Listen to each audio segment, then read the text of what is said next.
Mengapa Allah ambil ibu saya ketika saya belum jadi apa-apa? Mengapa apa? Allah mengambil ibu saya. Mengambil ibu. Oh ya ya. Sebelum jadi apa-apa. Sama seperti Pak Ustadz tadi, saya itu selalu menceritakan semua masalah saya tentang pekerjaan ataupun apa itu kepada ibu saya, di mana ibu saya adalah sosok bidadari buat saya, Pak Ustadz. Dari saya kecil sampai sekarang dewasa, beliau tidak pernah mengurangi rasa sayangnya kepada saya. Ketika saya sekolah, ibu saya selalu bangun sebelum subuh itu menyiapkan sarapan dan memastikan bahwa saya tidak akan telat sekolah, dan dalam sekolah tuh dalam keadaan sudah kenyang. Dan sampailah saya lulus sekolah dari SMP sampailah SMA. Dan saya juga setelah lulus langsung mencari pekerjaan karena saya ingin menggantikan ayah saya, yang dimana ayah saya juga tidak pernah mengeluh untuk terus menafkahi saya dan ibu saya. Dan ayah saya pun selalu mengusahakan kebutuhan saya dan ibu saya selama saya sekolah. Tidak pernah mengeluh dan selalu mempunyai impian agar saya tidak bekerja bangunan panas-panasan seperti beliau. Dan setelah semuanya berketika saya siap dan saya sampailah mencari pekerjaan dan saya mendapatkan pekerjaan.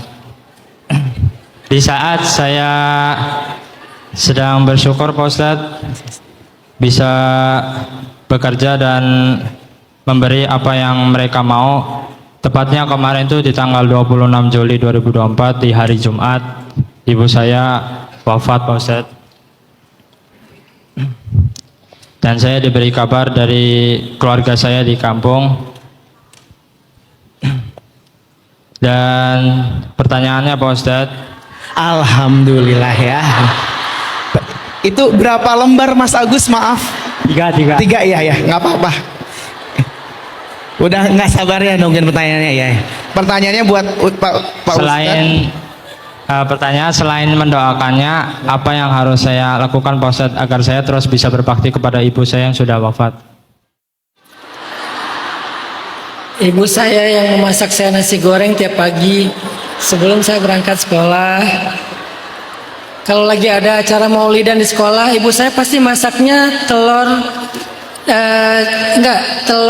itu sambal balado ya, telur balado.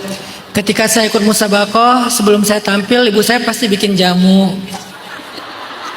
Sampai kemudian ke Mesir, ibu saya ngantar saya ke airport ya, ke bandara. Itu terakhir kali saya ngelihat ibu saya. Saya panjang rambut di Mesir, ibu saya nelpon. Abang lagi sakit ya? Mak kok tahu? Mak mimpi. Potong itu rambut, karena kalau rambutnya panjang pasti sakit.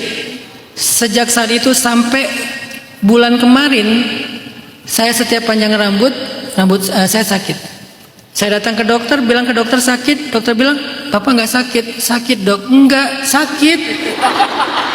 Maksa dokter kasih obat, dikasih obat kayak antibiotik segala macam, nggak sembuh. Saya potong rambut, hitungan menit sembuh. Dan itu untuk kesekian ratus kalinya terbukti. Sampai terakhir kemarin istri saya bikin sebuah ramuan minyak rambut herbal versi dia sendiri, dan ini tidak diperjualbelikan. Hanya berlaku untuk saya, dan itulah yang mencabut kutukan ibu saya. Sekarang saya lagi mau memanjangkan rambut karena udah nggak sakit lagi. Kemarin segini tuh sakit nih, segini aja sakit. Sekarang udah mulailah agak segini. Apa sih ini?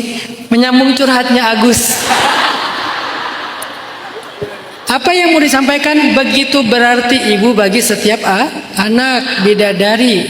Walaupun mungkin ada yang spesial diuji justru dengan ibunya, diuji justru dengan ayahnya, tapi secara umum mereka semua adalah orang-orang yang sangat berharga bagi kita, pahlawan kita, bidadari kita, segala macam.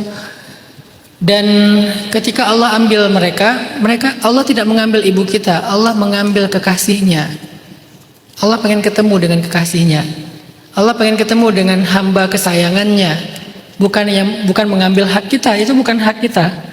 Sehingga nggak perlu kita bertanya kenapa Allah mengambil ibu saya.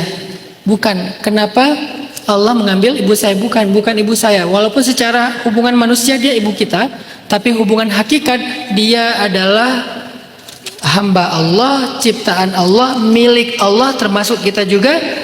Sewaktu-waktu Allah pengen ketemu dia dan tugas dia sudah selesai, Allah ingin menghargai dia dengan kebaikan-kebaikan yang selama ini dia lakukan di dunia, itu hak Allah.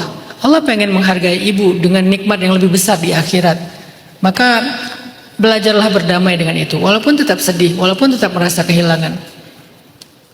Menurut saya ibunya Agus karena perempuan soleha, pejuang keluarga, Allah mengambilnya untuk memberikannya anugerah yang sudah Allah janjikan untuk dia.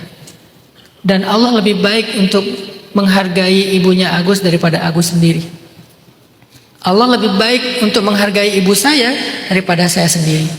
Sehingga Allah pengen menghargai dia dengan cara Allah, bukan dengan cara saya.